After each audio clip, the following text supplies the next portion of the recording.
The other thing you talk about is what we can do individually with a sustainabilitarian, did you make up that word? I A did, sustainabilitarian diet. Horrible, ugly What word, is but that? I made it up. Well, I like that word. Good, well thank you. Well, I just thought, a lot of people are concerned with what they put in their mouth. You know, where our species is one of the greatest food fattists of evolution's ever thrown up, you know.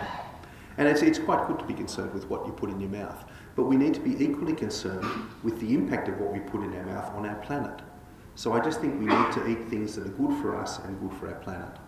Now, you know, today it's funny, I went to the Hyatt Hotel and I was so hungry because I'm a jet lagged body, I had a steak and chips. And I thought, I really shouldn't be doing this, you know, because I should be eating more sustainably. But it's incredibly hard when you travel. You know, I looked at some of the salad options and, you know, the one with the Parmesan cheese. I thought, well, you know, dairy is a really major impact. Should I have that? I don't think so. And besides, I don't feel like a damn salad. I want a steak. But anyway. Well, how hard does that get for someone like you? You know the backstory on everything on the menu. I can do it at home, you know. I've got a butcher in Sydney who gets me meat that's raised on the ranch. You know, it just doesn't go through a feedlot or anything, and is raised by farmers who actually are very aware of these sustainability issues. So at home it's easier. You know, we've got a vegetable garden and so forth. But when you travel, it's diabolical. For a while, I would eat buffalo here, you know, in North America, because I thought at least that's on the range. And then someone told me it's not. It's actually feedlot. Buffalo's feedlot. And I thought, my God, where do you turn? Well, you live in Sydney. What do you do about fish? Well, it's again, when I travel, it's really fraught. In Sydney, I do tend to catch my own fish. We have a bit of a river outside our place, and I'll generally eat fish that I catch there. And I know that's been handled relatively humanely and has been, you know, caught in a sustainable way and is the right size and everything. And I suppose, you know, I'm a bit lazy. I suppose I could go to the fish shop and try to work out which fish are caught sustainably and so forth. But it's incredibly difficult. And you know, it's in this sort of opaqueness, you know, that businesses mislead the public and mislead, you know, you and I. And it's not only in food, where the food labelling is opaque, quite deliberately so, but it's in the fuels we use, the fossil fuels we use. It's in the way businesses lobby governments, you know. That opaqueness which leads to our imperfect democracy is one of the great challenges. It's the big area of reform, I think, for the 21st century, because once we make that transparent and we can see the vested interests at work, we're empowered to deal with them. And also we can see how they're influencing government, you know, and that whole transparency issue, I think, is just hugely important.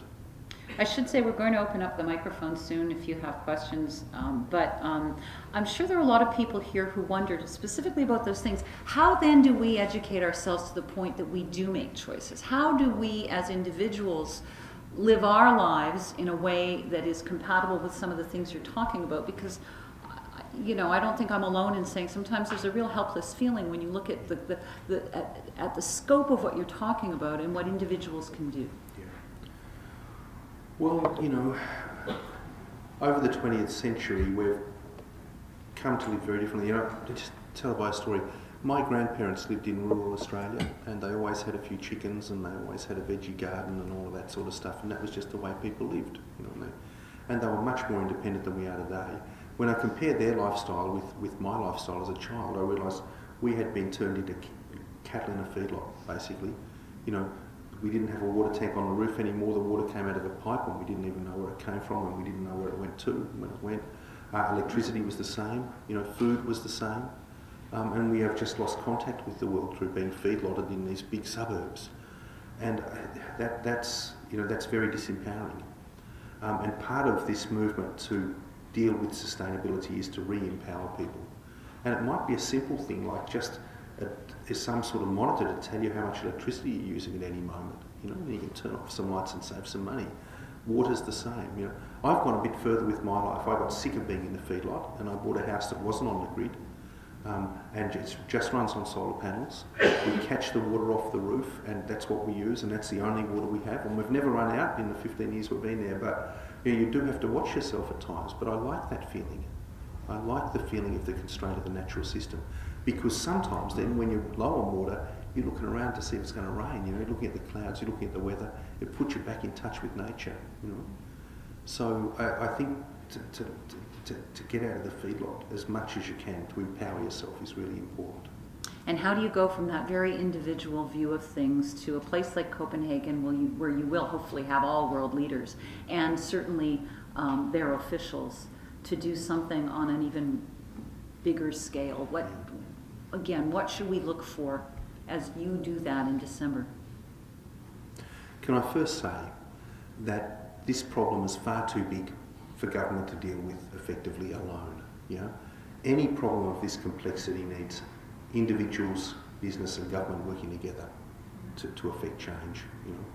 What we need from Copenhagen is the right political signals that the government will help with the right legislation. And in some ways that's tough, because this legislation strikes at the heart of that issue we talked about, and what is business really about. Business people, leaders have often felt sort of privileged to make their very large salaries in the way that they see fit. And we're coming to a point now where we say, actually, that's not right. That's acting like a criminal syndicate. It's not acting like a responsible business. And as we ask those companies that have polluted for 100 years to pay for their pollution, it gets tough. And that's why brokering a deal at Copenhagen is so tough. But we need that commitment to good regulation. And ultimately, that's what's going to come out of this. Is an agreement of world leaders to get together to create the appropriate legislation, which will be different in every country, but to achieve the common end that we need. And could I just say, one of the initiatives that's been mooted recently, which is most helpful in this regard, is a thing called the National Schedules Initiative. I don't know, it may be getting into too much technical detail, go ahead. But under the Kyoto Protocol, countries had to account for their overall emissions, for all of their emissions for their nation, and that's incredibly onerous for a country like China or a developing country that just doesn't have the figures and doesn't have the capacity to deal with that. There is a proposal put up by Australia actually in the last few months to say, instead of doing that, what we should do is have a list of a national schedule of actions a country will take. So a country can nominate whatever actions it wants on that schedule, but they have to add up to a pre-agreed reduction or pre-agreed effect.